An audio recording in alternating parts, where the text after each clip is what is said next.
uNkulunkulu namhlanje sikhona endlini yakhe. Amen. Yo. Surprise. Lapho yabazalwane siyabonga ngembingelela umama nobaba egameni lomfilipi Jesu Kristu. Hey, bazalwane sithulile, praise and worship siyabingelela kanye neband nabazalwane bonke. Hey. Yeah. Siyafunda ke bazalwane.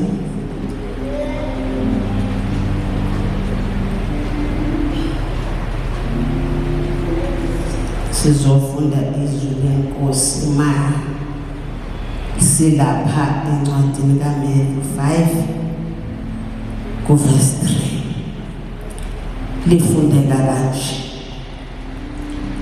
Babusisiwe abampofu emoyeni ngokuba umbuso wezulu ungowabo. Amen. Baba siyabonga.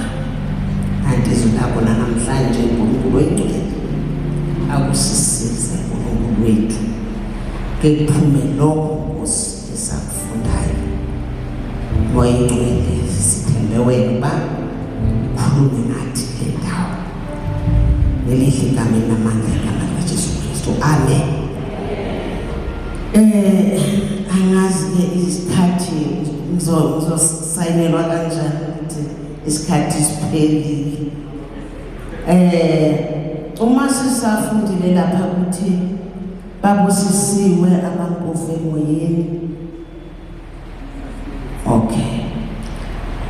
Babusisiwe abampofu emoyeni ukuba umbuso wezulu ungowabo.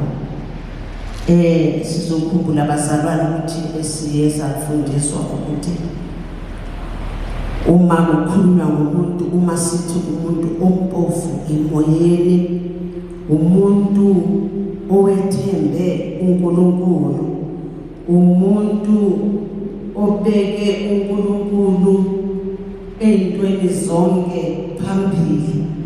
Uma sehlelwa izinto sithemba uNkulunkulu kukho konke uma singabantwana bakaNkulunkulu, ngoba ngaphandle kaNkulunkulu bazalwane akukho esingakwenza. So ukuba mpofu emoyeni ukuncika kakhulu kuNkulunkulu. Lapho ke kuzosekelwa ivesi esithola lapha ya encwadini mangaphosisi yeZakhali 3 uverse 5 nayo ofundeka kanje. Themba kuJehova ngayo yonke inhliziyo yakho, ungenciki yokwakho ukuqonda. Amen. Injalo bazalwane ukuthi ke uma sibhekene nezimo simele ukuthi sincike kuNkulunkulu, sithembe yena, sikhulume noNkulunkulu. Ngoba nguye bazalwane owasinika igunya lokuthi sikwazi ukukhuluma naye. Siyakhuluma noNkulunkulu ngomkhuleko. Lithi singanciki kokwethu uqonda. Noma kuba nekhathi la kufika khona engathi uyazi khona. Kodwa ke uma umntwana kaNkulunkulu kuhle ekwazini kwakho uqale ngapha ekuthenini umthembe uNkulunkulu. Amen. uNkulunkulu uthembekile ke bantwana basekhaya.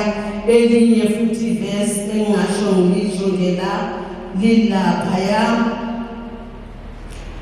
kuMahubo 125 elihambiselana nalo lithi lapha yana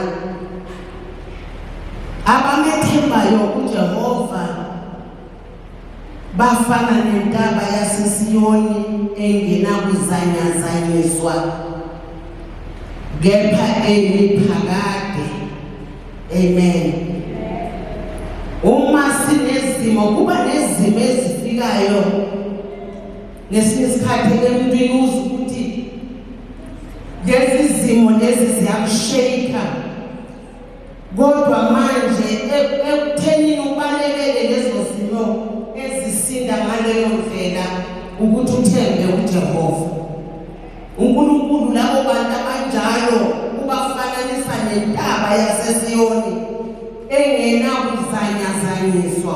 uNkulunkulu ayinakuzanyazanyiswa, imile kanjalo kuyintaba uNkulunkulu yaseSiyoni. uNkulunkulu usifananisa kanjalo. So manje kusho ukuthi bazalwane sithembeke, simthembe uNkulunkulu. uNkulunkulu ngothembeke, uNkulunkulu uthembeke ngendlela emangalisayo bazalwane. uNkulunkulu umqalisi nomphilekisi. Siyabonga kakhulu ngalesi sikhathi uNkulunkulu anenze kahle. Amen.